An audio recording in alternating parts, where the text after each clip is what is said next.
If you're looking for a way to give back to the SPCA, why not volunteer at a location near you? To learn more about the volunteer opportunities available, we welcome back the Chief Communications and Marketing Officer, Sarah Lyon, and Jason Crow, who is a volunteer with the Nova Scotia SPCA, who will speak honestly about his experience today.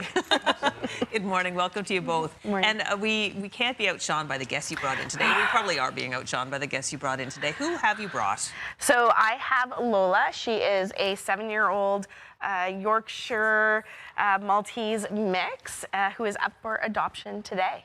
Wow, she's gorgeous. And who have you got, Jason? This is Cosmo, and he's 5 years old, and he's a Yorkie mix as well. Beautiful. Oh my gosh, they're gorgeous. Yorkies are wonderful pets. I know that my dad had a Yorkie for many, many years. Shout out to Hallie, R.I.P. She was a lovely dog. So these dogs are available, and that's wonderful news. And I think that's one of the great things about volunteering is you can get first dibs on the dogs that come in, Jason. It's a very dangerous game to play for sure. Now, Sarah, you're here today to talk about volunteer opportunities. How many volunteers are there with the SPCA in Nova Scotia? So we have almost over 100 volunteers across the province, and that is in our shelters, our 6 shelters, and our 4 thrift stores. Okay, perfect. So you're looking for volunteers in many different capacities. Maybe tell us about some of the roles you could do. So at the Nova Scotia SPCA, you could do a casual volunteering, and that's if you're 16 without a parent or if you're under 16 with a parent, and that could be some dog enrichment like cuddling and walking and cat cuddling. If you're over 18 in the shelters, you could work kind of behind the scenes like Jason does. And if you're 16 and or maybe you're allergic to pets but you really like animals, you could volunteer in our thrift stores. Fantastic. Gosh, thrifting and animals. What? I don't know what I'm doing sitting here in this chair. I really need to get involved with the SPCA. Jason, what do you do with the SPCA? So I do the dog enrichment. So I got to meet these 2 last week, and now they've gotten haircuts and they look unrecognizable to me and calm as possible.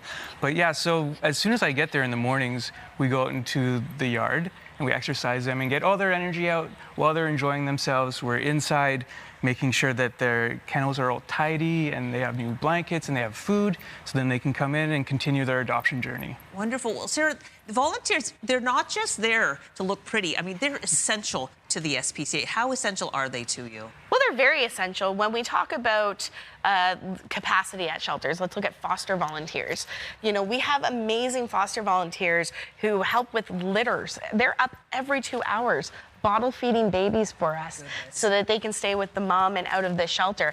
Volunteers like Jason who are coming in and helping so that the staff maybe are working on medical or on some of the adoption papers. So it's really essential. The thrift stores run on the volunteers. And I know that the funds raised through the thrift stores are very important to the work that you do too. They do. So the thrift store revenue does come back to help with animals like these 2. Like Lola and Cosmo. So Jason, I guess there's some new volunteer shirts being offered this month. Can you talk about that?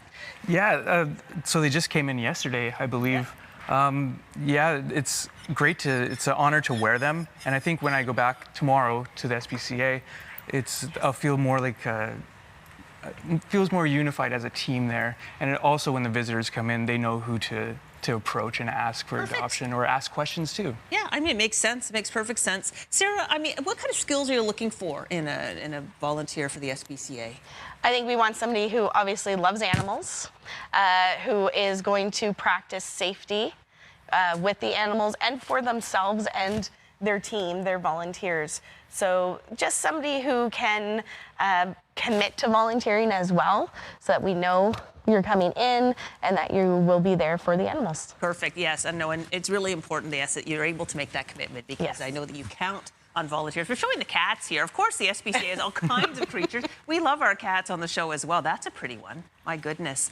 So I guess for people who are interested in volunteering, what are the steps to get involved? So you go online to our website, novascotiaspca.ca, and there's a volunteer form there. And you fill that volunteer form out where you can express the interest. Is it thrift store?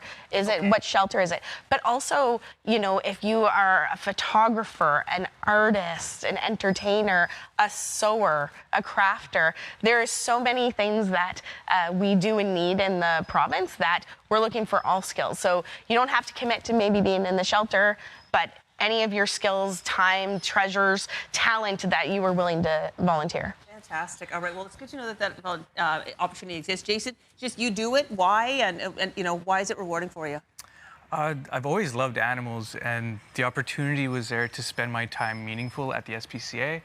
But the idea of it is different than the experience. Yeah. When I got there, the sense of compassion is overwhelming, and just working with other volunteers and staff is truly an honor to be part of that community. Well, thank you both for coming in this morning. Thanks for bringing in these gorgeous adoptables. They'll be going up today. You can get all the information on our website, and we will put that website on ours to make it easy for you to find. You two take over the interview. I'm leaving.